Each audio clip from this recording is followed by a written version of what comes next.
Hello everyone, this is Sudhir and welcome to our YouTube channel Study with Sudhir. Today we discuss second part of classification of industry.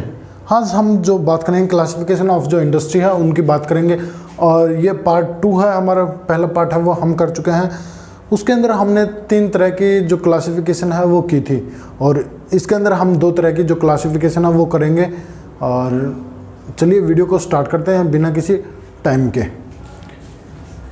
ठीक है, on the base of ownership. अब हम ownership के आधार पे divide करेंगे और पिछली बार जो हमने जो डिवाइड किया था वो रॉ मटेरियल है उनके ऊपर डिवाइड किया था, मेन रोल के ऊपर डिवाइड किया था इंडस्ट्री को, और हैवी और लार्ज स्केल और स्मॉल स्केल इंडस्ट्री के आधार पे एक उनके साइज़ के आधार पे डिवाइड किया था। ऐसे डिवाइड किया था 3 में। यहाँ पे पहला क्या है ओनरशिप। ओनरशिप का मतलब होता है स्वामित्व, कि कौन व्यक्ति ओनर कौन होगा उसका। तो इसके आधार पे हमने क्या है इसके 4 पार्ट हैं वो बनाए हैं। पहला होता है पब्लिक सेक्टर। पब्लिक सेक्टर में वो आते हैं जो भी owned by operated by the government agency. जो गवर्नमेंट है उसके द्वारा कोई भी एजेंसी है या जो भी इंडस्ट्री है वो चलाई जाती है तो उसको बोलते हैं पब्लिक सेक्टर। जिस इंडस्ट्री पे, सिंपल भाषा में मैं बात करूं, जिस इंडस्ट्री पे किसका अधिकार हो, गवर्नमेंट का अधिकार हो या फिर जो गवर्नमेंट है वो उसको रन कराती हो, तो उसको बोलते हैं हम पब्लिक सेक्टर। और पब्लिक सेक्टर के अंदर क्या आते हैं, बिल आते हैं, हमारे सेल है वो आते हैं। ये सभी की सभी ये जो इंडस्ट्रियां हैं, और भी इसके बहुत सारे एग्जाम्पल हैं, पर यहाँ पे मैंने केवल 2 ये एग्जाम्पल है वो लिखे हैं। ये आते हैं किसके अंदर, पब्लिक सेक्टर के अंदर। चलिए अब बात करते हैं प्राइवेट सेक्टर। प्राइवेट सेक्टर इसका जस्ट अपोजिट। इसमें क्या है कि जो गवर्नमेंट है वो इसको रन करा रही थी, पर इसमें एक इंडिविजुअल पीपल, कुछ इंडिविजुअल या फिर जो इंडिविजुअल जो पीपल होते हैं उनका जो ग्रुप है वो उसको रन करा रहा है। आपको दोनों समझ में आ गए होंगे। एक तो क्या है, एक व्यक्ति उसको चला रहा है और एक व्यक्तियों का समूह, 2 या 2 से अधिक जो व्यक्ति हैं वो उसको चला रहे हैं।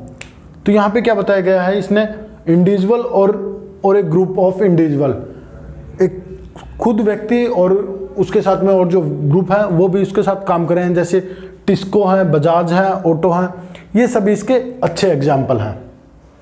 फिर ज्वाइंट सेक्टर के अंदर क्या आता है, ज्वाइंट सेक्टर के अंदर क्या आता है, jointly run by state and individual और ग्रुप ऑफ इंडिविजुअल। यहाँ पे क्या थी, यहाँ पे अकेली गवर्नमेंट रन कर रही है, यहाँ पे अकेला इंडिविजुअल पीपल रन कर रहा है।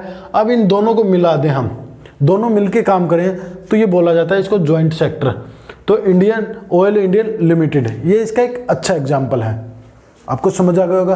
प्राइवेट का मतलब होता है खुद, हम खुद या फिर हमारे जो मित्र हैं वो काम करें हमारे साथ। और पब्लिक का मतलब होता है कि गवर्नमेंट, उसमें सभी का अधिकार हो। और ज्वाइंट का मतलब है हम भी और गवर्नमेंट मिल के काम करें।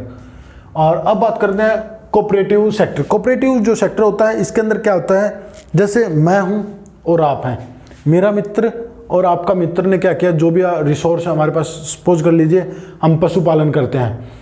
हम पशुपालन करते हैं कि आपके पास भी दुधारू पशु हैं और मेरे पास भी हैं, और हमारे जो मित्र हैं, आपके मित्र और मेरे मित्र, हमने क्या किया, दूध को इकट्ठा किया और कोई भी जो प्रोडक्ट है वो बनाया।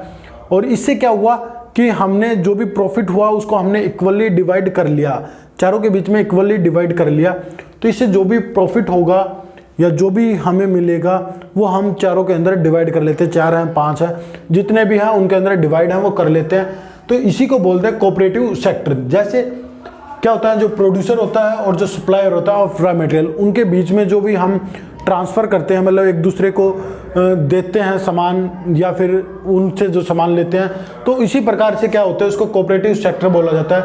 इसी का एक अच्छा एग्जांपल है शुगर इंडस्ट्री इन महाराष्ट्र।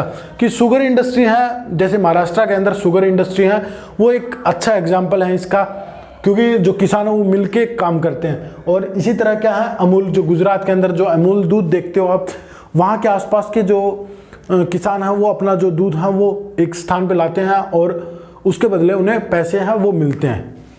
फिर आगे बात करते हैं हम based on the bulk and weight of raw material and finish good, कि अब जो प्रोडक्ट होगा, जो भी प्रोडक्ट या फिर जो रॉ मटेरियल है उसकी बात करेंगे कि उसके वेट के आधार पे हमने जो बल्क, जो बल्क है या फिर जो वेट है उसके आधार पे हमने जो डिवाइड है वो कर दिया।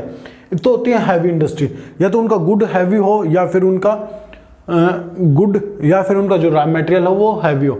इनमें से कोई भी एक चीज़ हैवी होगी तो वो हैवी इंडस्ट्री के अंदर इंक्लूड की जाएगी।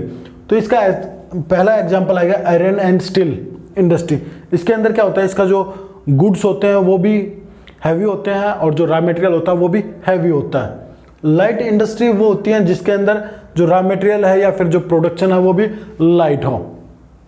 जैसे इलेक्ट्रिकल इंडस्ट्री, इलेक्ट्रिकल जो इंडस्ट्री है वो एक इसका अच्छा एग्जांपल, जैसे टॉय इंडस्ट्री हैं, वो सभी इसके अंतर्गत आती हैं। बस आज के लिए इतना ही, अब मिलेंगे हम अगली वीडियो के अंदर। आपको वीडियो अच्छी लगी तो लाइक करें, शेयर करें और चैनल को सब्सक्राइब जरूर करें। Thank you.